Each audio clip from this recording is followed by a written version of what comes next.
這裡的女人體重不到200斤，根本嫁不出去，瘦子在這裡會被嘲笑，只有200斤以上的才能叫美女。村裡男人的夢想就是能娶上一個200斤的老婆。採訪過程中，男人們還說出了一個流傳千年的奇怪習俗，更加震驚了節目組。這4位就是當地的女神，一個比一個胖，追求者也是一個比一個多。他們是準備競選春花的，競選春花的標準要超過200斤，他們吃完飯就要稱體重。第1位體重210斤，剛剛及格；第2位體重268斤，還不錯；第3位體重284斤，很有競爭力。然而現在的春花表示不服，小心翼翼地站上體重計，生怕把體重計踩壞。果然，體重計在顯示428斤後直接黑屏。不過呢，她現在的地位還是很穩固的，在这裡只有200斤以上的才能叫美女。連這位18歲的少女體重都達到了218斤，因此還交到了男朋友，還說男朋友對自己愛到不行。出於好奇，節目組決定採訪村裡的男人，結果大家都說自己就喜歡胖的，越胖越愛，無法自拔。還說這種習俗已經傳承了1000年，胖老婆能彰顯自己的成功，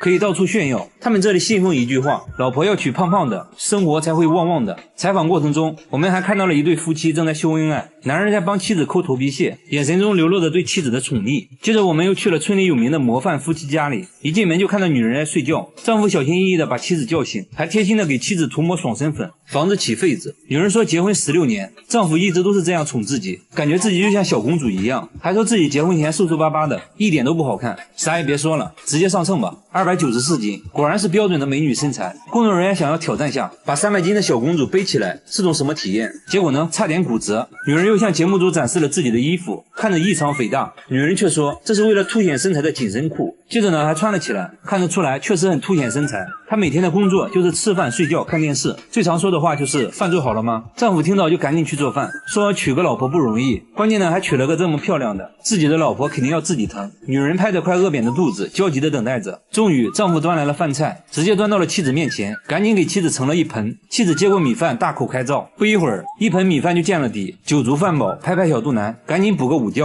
洗碗這種小事肯定是老公的，妻子只負責胖就行了。女人還告訴節目組自己保持身材的秘訣，那就是要多吃米飯，因為米飯屬於碳水化合物，可以很好的維持我們的身材。然後呢，就是吃完就睡。為了方便妻子出行，丈夫還貼心的打到了專屬座位，妻子艱難的爬上座位，沒成想油門踩到底，車子呢卻一動不動。丈夫把車推到平坦的路面，車子才勉強走了起來。在路上，老公洋洋得意，一直在炫耀自己的老婆。可以看到，村裡像他這樣的改裝摩托還有很多，一般呢都說明家裡有個200斤以上的老婆，這是身份的象徵，比開寶馬奔馳有面子。豪華一點的還會安裝個遮陽頂。節目組不禁感慨，難道村裡就沒有一個瘦子嗎？隨後在村裡找了半天，終於看到一個很瘦的女孩。女孩呢顯得很不自信，一打聽才知道至今没交過男朋友，成了村裡為數不多的大龄剩女。一旁的父親都愁壞了，說只要嫁出去，不要彩禮，陪嫁100萬。即使這樣，仍然沒有人上門，為此他感到很自卑，可偏偏自己怎麼吃都吃不胖，為此呢還差點得抑鬱症。節目組當場做起了媒人，要給女孩介紹對象，把街邊的一個流浪漢拉了過來。流浪漢看到女孩後連連搖頭，說自己的理想型是胖胖的，說完直接轉身就走了。更讓女孩心裡不平衡的是，自己的閨蜜卻是個標準的美女，追求者眾多。這不，閨蜜剛回家，家門口就出現了3個追求者，其中一個已經追了2年。他們在門口蹲守半天，只為看閨蜜一眼。舔狗們和男孩們一直到深夜才離開，還說明天再來。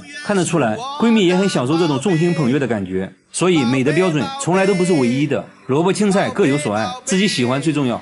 每天都要喝新鮮的冰紅茶，早上起來就要去廁所接一杯，從一天喝1杯，直到後來的一天5杯，已經持續喝了2年。他說每天吃的東西不一樣，紅茶的口感也不一樣，有時候鹹，有時候甜，有時候嘗起來還像香檳。最喜歡的還是上火的時候，焦黃的顏色讓他沉醉。最急的人是他女兒，怕他喝死了，而他自己卻說這是冰紅茶救了他的命。哎，這又是為啥？現在的他反而變本加厲，覺得喝着不過癮了，直接把黃色液體當牙膏用，說刷完的牙變得更白了，甚至還把液體當眼霜和爽肤水，頭髮上也能抹一抹。洗澡時把液體加在浴缸裡，洗完容光煥發，還能用液體洗眼睛、洗鼻子，據說能治療鼻炎。那他到底為啥要喝黄色液體呢？原来2年前他得了癌症，醫生說他還能活1年，於是他決定放棄化療，找到了這種治療癌症的偏方。他認為自己的做法很環保，可以循環利用，還推薦大家都試一下。但是我不建議大家模仿啊，這屬於偏方，沒有任何科學依據，大家千萬不要信。就連他女兒們也不信，勸他去醫院檢查一下，看看這黃色液體是否對癌症有效。如果真的有效，藥，那以後就盡情喝，也不會再管你。他一聽也對啊，來到醫院一檢查，發現腫瘤擴散得更快了，很明顯黃色液體一點作用都沒有，甚至還耽誤了病情。醫生建議立即手術切除腫瘤，最後在醫生的幫助下控制住了病情。有錢的可以喝冰紅茶，那沒錢的吃什麼呢？來看看下面這一位，他每天都來這家店白吃白喝，每次都吃同樣的食物，吃完就走，從來不付錢。然而店主卻根本不在意，想吃多少吃多少，還會給他打包一些帶走。第二天他再次出現，工作人員嘗試和他交流，他突然表現得很慌張，東西都不吃了，拿起麻袋就走。工作人員決定跟着他一探究竟，他丟下一句奇怪的話，背着麻袋走進了大山。工作人員趕緊跟了上去，問他麻袋裡裝的什麼，他還是一言不發，很快消失在了樹林中。那我們還是來問問店主是什麼情況吧。店主說5年前他開始來店裡吃飯，只點了3塊錢的炒年糕，看得出來他很窮。店主告訴他，如果餓了可以隨時來吃。沒想到第二天他真的來了。店主說自己也曾經經歷過低谷，身上1分錢沒有，覺得要幫助這些無家可歸的人。從那之後就一直給他提供免費食物，已經持續了6年，每年提供的食物也是個不小的開支。附近店鋪老板都不能理解他的做法。1年後，節目組想要做個回訪，發現店主搬家了，但還是會給流浪人員提供免費食物，家人都很支持他的做法。我覺得天使大概也就是這樣的吧。在社會福利社的幫助下，之前的流浪漢也住進了精神病院，一切都在慢慢變好。好了，我是月貝，關注我，每天一個迷惑行為大賞。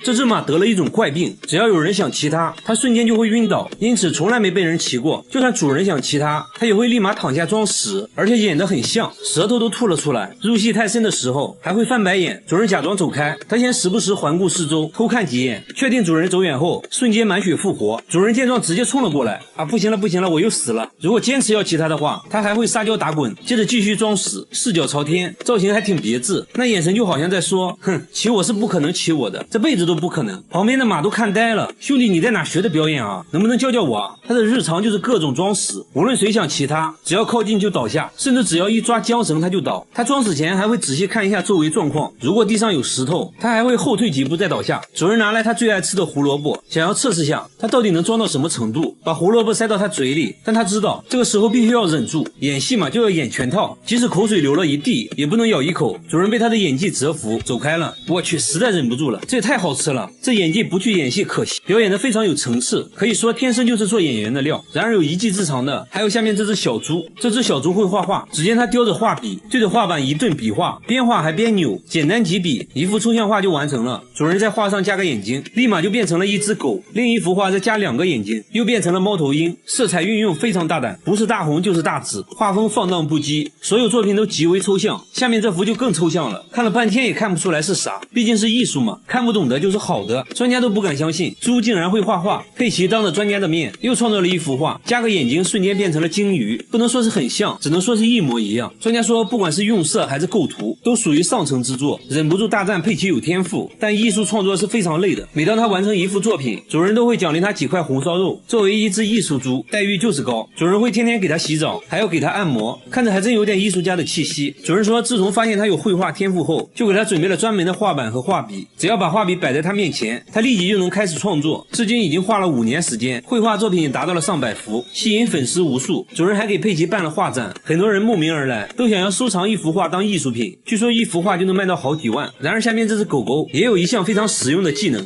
這只狗狗是個家教，會輔導主人寫作業。每次主人放學回家，它就會一動不動地站在桌子上監督，神情嚴肅的像個監考老師。狗狗尤其對數學比較在行，主人寫錯的話它還會叫。姐姐說有它陪伴，自己寫作業也不無聊，也不會想着玩手機，因為只要玩手機它就会叫。在它的監督下，自己進步很快。小白不僅會監督作業，還會監督姐姐彈鋼琴，同樣一動不動，聽得如痴如醉。做完功課呢，小白還會陪主人玩耍，勞逸結合。小白雖然只有3歲，但為這個家操碎了心。主人說對於小白會監督寫作業完全是意外發現，有一次自己着急出門，就告訴小白要看着姐姐寫作業，沒想到他真的聽懂了。從此只要女兒寫作業，他就會守在旁邊監督。主人養了3只狗，只有小白會監督女兒寫作業，讓他坐下他也不會坐，有時看着看着就困了，即使這樣他還是一動不動。主人還說小白非常聰明，還沒滿月就學會了和人握手、去馬桶上廁所、隨手關門等很多技能。最讓主人驕傲的還是他的拒食能力，東西吃到一半，主人讓停就會停下來。你想要擁有這麼一只狗狗嗎？好了，我是月貝，關注我，每天一個迷惑行為大賞。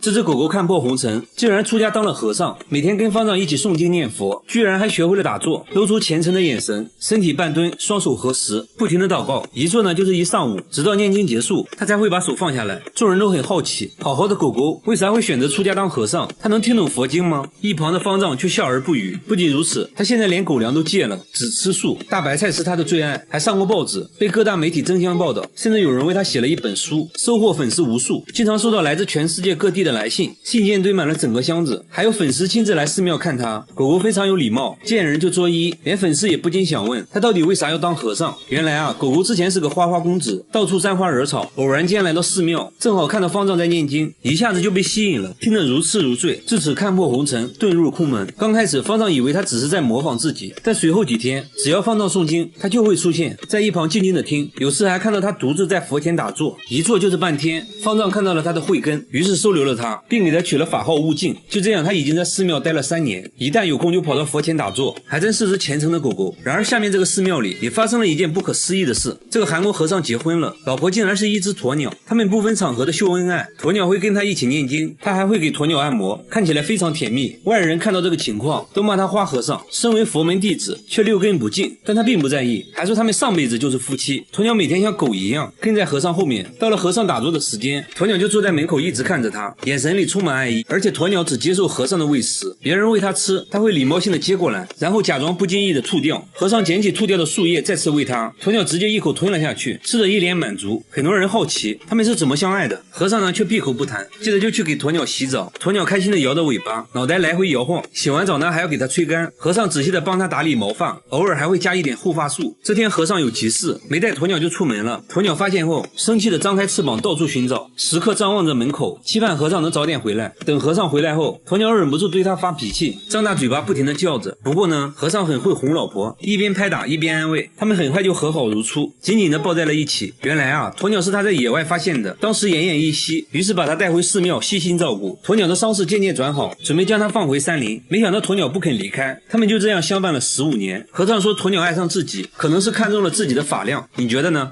白鶴殺死了自己的丈夫，卻瘋狂愛上飼養員，並成功生下了8個孩子，連飼養員都沒想過自己會和一隻鶴成為夫妻。這隻白鶴是被人類撫養長大的，他以為自己是人類，對同類根本沒興趣。如果公鶴靠近他，他還會發出聲音驅趕。白枕鶴屬於瀕危保護動物，為了讓它繁衍後代，動物園給他找了個丈夫，強行關在了一起。果然包辦婚姻不可取，丈夫被他活活咬死。動物園不甘心，又給他找了第2個丈夫，結果呢還是沒能逃過一劫。從此白鶴成了動物園有名的黑寡婦。動物園實在沒辦法了，給他找到了現在的飼養員。剛開始白鶴不讓飼養員靠近，表現得非常有敵意，飼養員只能在幾米開外給他投食。經過每天朝夕相處，慢慢的他開始接受了飼養員，飼養員可以來到他身邊，一邊撫摸一邊餵食。但飼養員卻注意到白鶴似乎對他格外感興趣，當他倆獨處的時候，白鶴會展開翅膀對他跳舞。剛開始飼養員以為是白鶴看到自己高興，但他很快在其他白鶴夫妻中看到了同樣的跳舞行為。飼養員終於明白，這是白鶴對自己的求偶表演。白鶴把他當成了伴侶，但人怎麼能跟鶴在一起呢？飼養員也沒有多想，為了不讓白鶴失望，當他再次進行求愛表演時，飼養員會跟着一起跳，白鶴扇動翅膀，他就揮動雙臂回應，有時還會跟白鶴一起尖叫。為了表現得稱職一些，飼養員會幫他築巢，因為這是白鶴夫妻會一起做的事。白鶴對飼養員愛得深沉，就連女記者和飼養員說話，他都會吃醋，在一旁不停地示威，為了讓他繁衍後代。等白鶴再次對他進行求愛表演時，飼養員偷偷找來雄性白鶴，對他進行了人工受精，最終成功生下了寶寶。對於孵蛋的任務，白枕鶴必須夫妻一起孵，這對飼養員來說有點難度，但飼養員也不敢讓白鶴單獨孵蛋，因為白鶴一直認為自己是人類，如果孩子出生發現並不是人類，怕白鶴會崩潰。於是在白鶴生下蛋後，飼養員偷偷把蛋送到了其他白鶴夫妻窩裡，讓他們代為撫養。為了不讓白鶴傷心，他還製作了不少逼真的假蛋，讓白鶴坐在上面孵。他們於2004年相識，當時白鶴23歲，飼養員28歲，至今已經相伴了18年。白鶴一共生下了8個孩子。白鶴是一夫一妻制的動物，壽命能達到60歲。飼養員表示會一直陪白鶴走下去，這樣的承諾也算是一生一世了。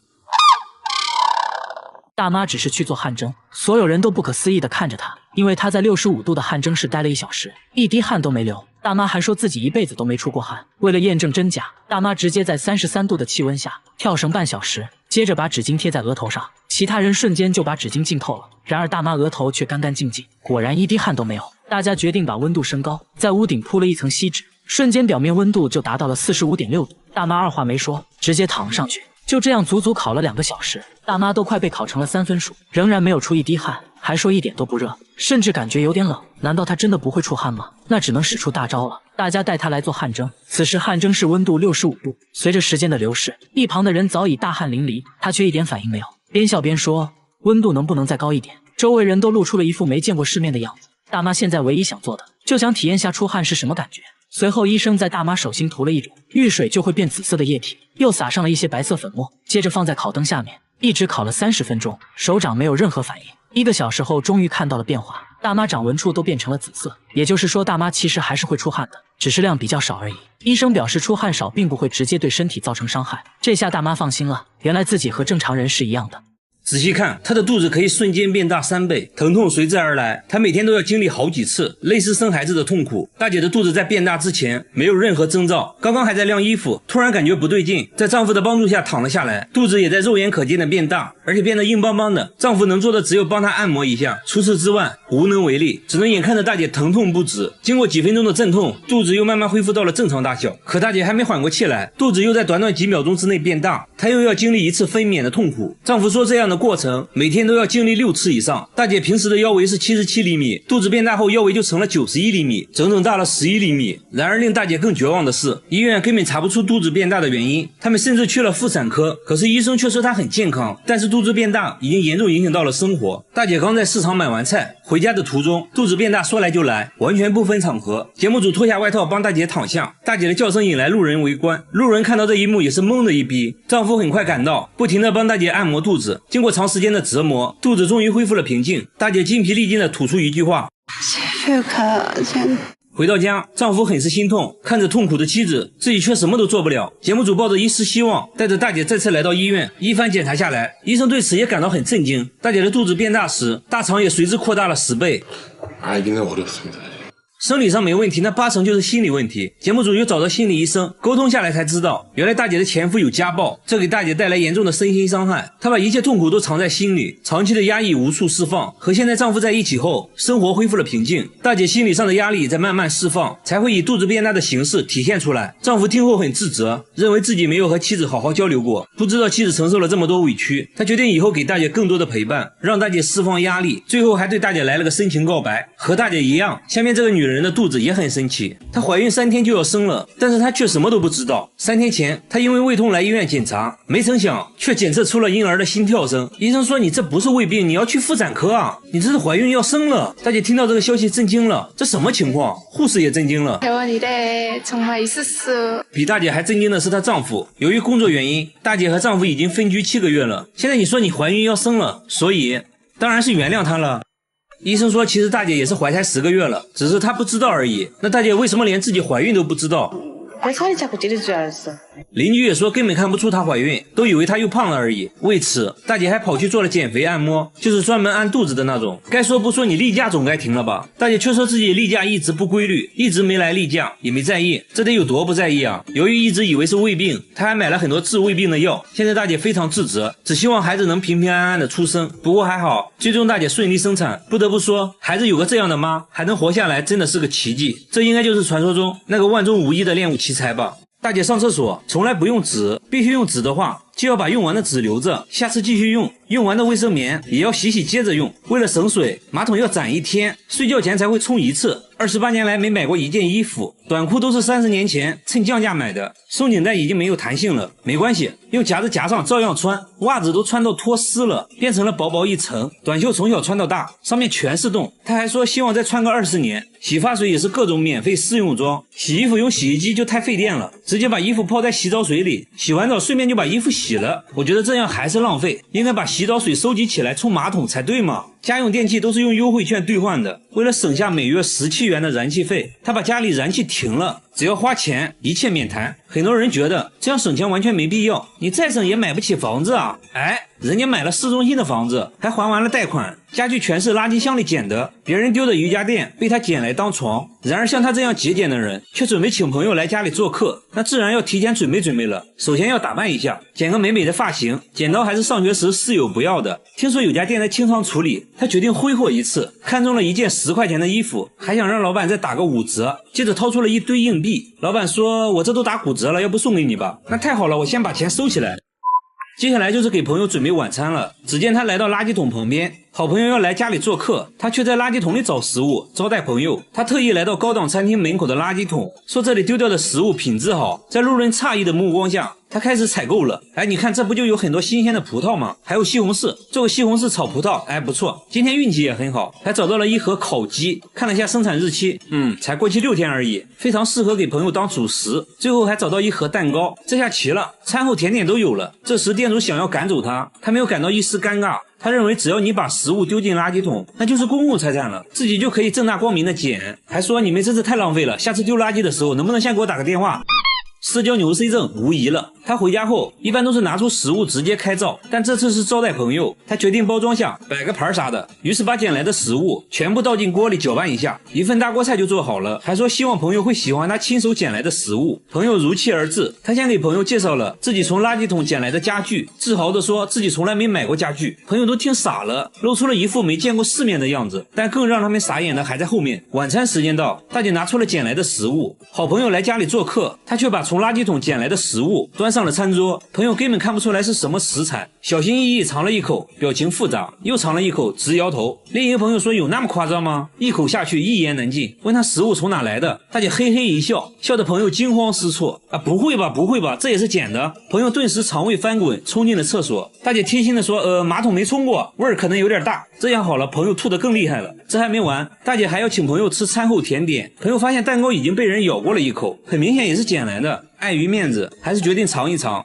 確實不新鮮了。朋友打開冰箱找水喝，發現冰箱鋪了一層報紙。大姐解釋說撿來的食物有的包裝比較髒，所以才鋪上了報紙。朋友一聽，那算了吧，我還是憋着回家喝吧。没一會兒朋友便離開了，以後估計不會再聯繫了。但我覺得大姐至少還挺坦誠的，其實她變得極度節儉也是有原因的。大姐說自己名牌大學畢業，本以為一輩子衣食無憂，沒想到後來竟然失業了，這讓她有了危機感，於是學會了省吃俭用的生存之道。據說每個月都能省下4000塊，房貸都還完了。現在我終於知道自己為啥沒買房子了。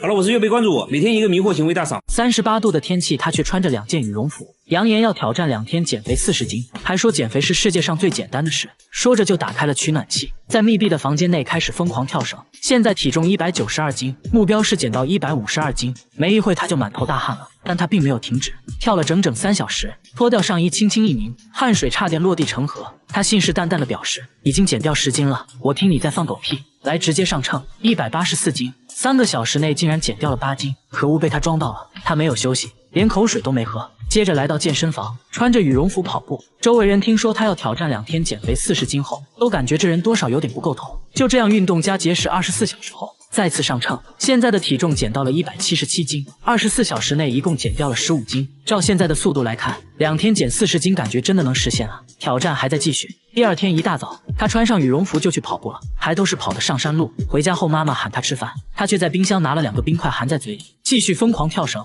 現在已經過去了32個小時，就要進入最後的衝刺了。結果節目組卻發現他在街邊的便利店偷偷吃烤腸，還喝了一罐可樂，看來堅持不下去了吧？他卻說無所屌味哦，不吃飽哪有力氣減肥？不過還好，回家後他繼續運動到深夜。第3天一早，挑戰時間到，他已經準備好上秤了。現在體重是166斤，也就是2天內減掉了26斤。雖然有一點打臉，但也很誇張了。他認為烤腸和可樂影響了自己，說自己最高紀錄1天減掉過30斤。記者忍不住問他，為什麼要用這種近乎自殘的方式減肥呢？他說自己曾經是一名拳擊手，拳擊比賽是分重量級的，為此進行過無數次的節食減重，知道如何快速減重和增重，還告誡大家千萬不要模仿，一般人是學不來的。可惡，又被他裝到了。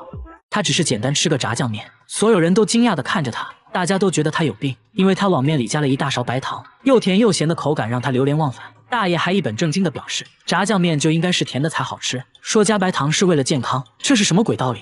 大爺在村裡很出名，出門前必須在兜裡裝幾十塊糖，見人第一件事就是分享糖果，自己的嘴巴永遠不會閒着，隨時隨地來一顆。他說每天都要吃60顆，可以說除了睡覺就是吃糖，但糖果只能算是開胃菜而已。又到飯點了，大爺打開了糖罐子，把滿滿1勺白糖加在米飯裡，做了個白糖拌飯，這個我覺得還是能接受的。然而接下來的操作就比較奇葩了，他連泡菜都要蘸糖吃，這誰受得了？說來也是奇怪，每天吃這麼多糖，大爺身體卻很健康，從不吃糖的妻子卻得了糖尿病，真是造化弄人了。飯後大爺還得來一杯咖啡消消食，裡面又加了8勺糖，攪拌攪拌一飲而盡。就這種喝法，他每天都要喝5杯。算下來1周就要吃掉6斤白糖，這屬實已經在人體承受範圍之外了。妻子一直想不通，應該是老伴得糖尿病才对啊，造化真是弄人了。話說這樣吃糖牙齒能受得了嗎？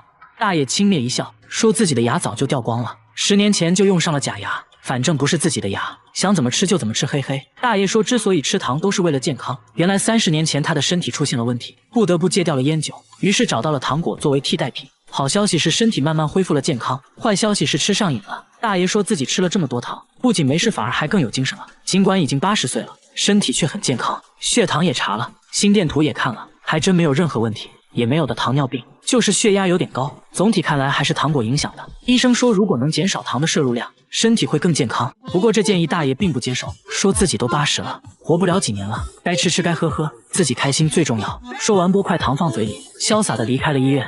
他上班要隨身帶着一管綠色調料，沒事就趕緊拿出了舔兩口，說這東西能讓自己變強壯。喝水也要擠上一管，搖一搖就變成了綠色的，接着一口悶了。吃飯時他只是在海苔上放了一勺這東西，朋友們卻都避之不及，都不想吃，那只好自己吃了。看起來呢非常美味。很快老板又端上來一碟，才知道這東西原來就是芥末。老板說現在只要看見他來店裡，就要提前準備芥末。說話間，他在生魚片上又放了滿滿一勺芥末，整個吞了下去，眼睛都沒眨一下，說完全沒有感覺。朋友覺得這可能是假芥末，決定嘗一下，這也沒什麼呀，然後就這樣了。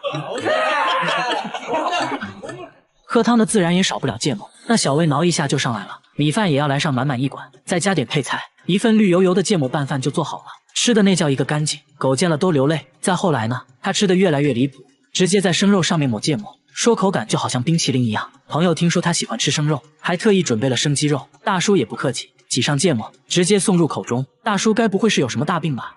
果然，醫生說他的嗅覺功能比普通人低20%，所以他對於辛辣不敏感，而且還發現他有嚴重的胃潰瘍，再吃下去的話，就只能準備吃血了。大家千万不要模仿哦。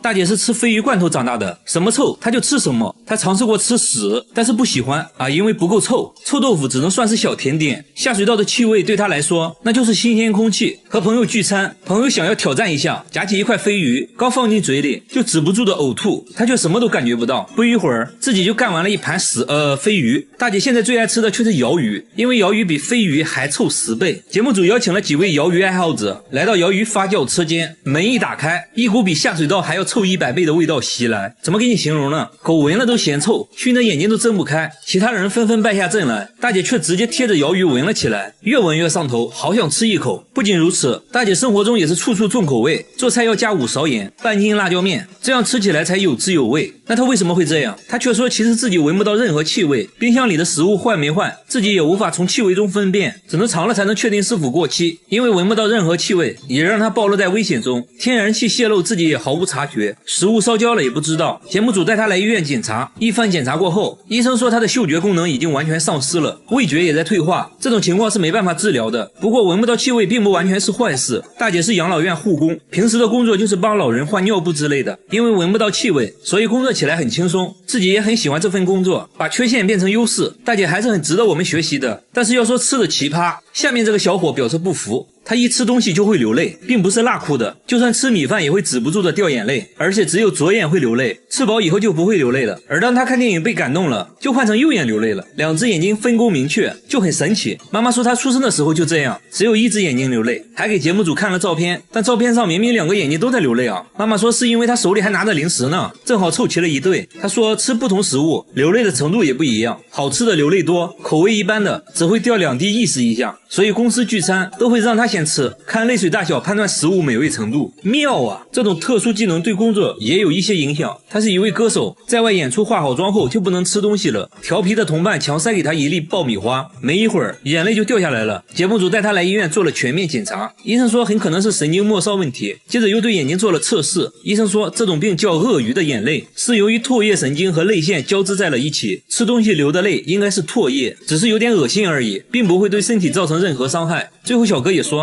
不是什麼大病我就放心了，以後準備去演戲，會把缺陷變成優勢，哭戲一定會演得很好。好了，我是月貝，關注我，每天一個迷惑行為大師。这是一種比鯡魚罐頭還要臭的食物，一般人聞一下就會吐，他們呢卻愛到不行，平時都捨不得吃，只有招待客人的時候才會拿出來。記者嘗了一口，反應非常真實。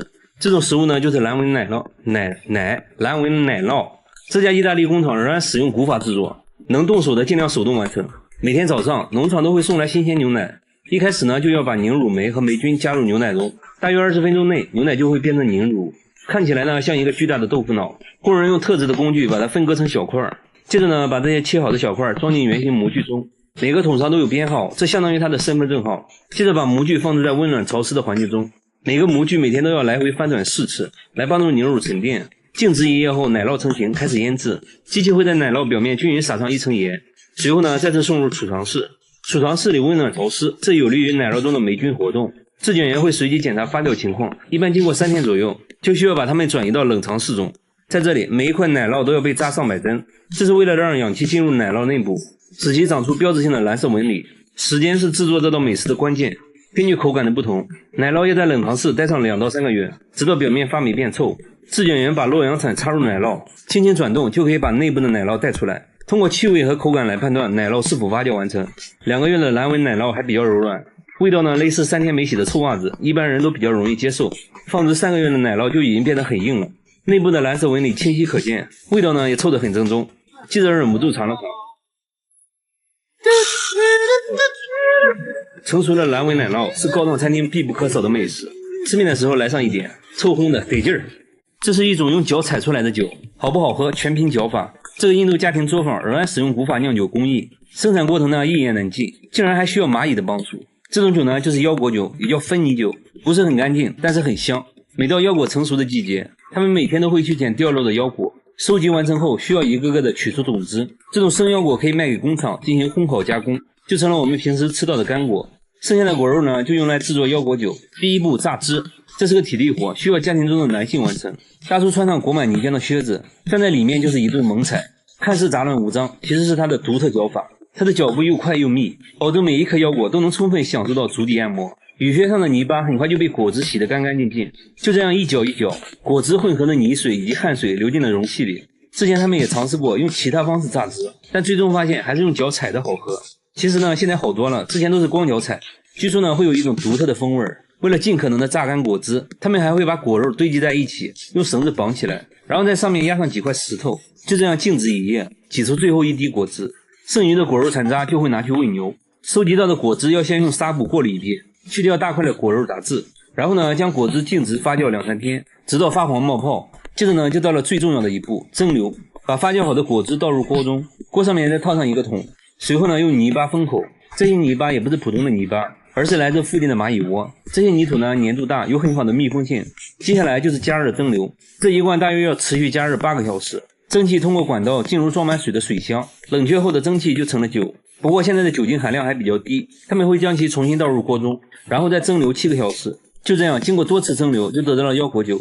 腰果酒的酒精含量大約在40%左右。他們還會通過觀察酒花來判斷腰果酒的品質。如果氣泡很大，並且可以快速散開，就說明這次釀制的非常成功。這種酒呢在印度十分受歡迎，他們認為只有這種用腳踩出來的酒才是最好喝的，乾淨又衛生啊。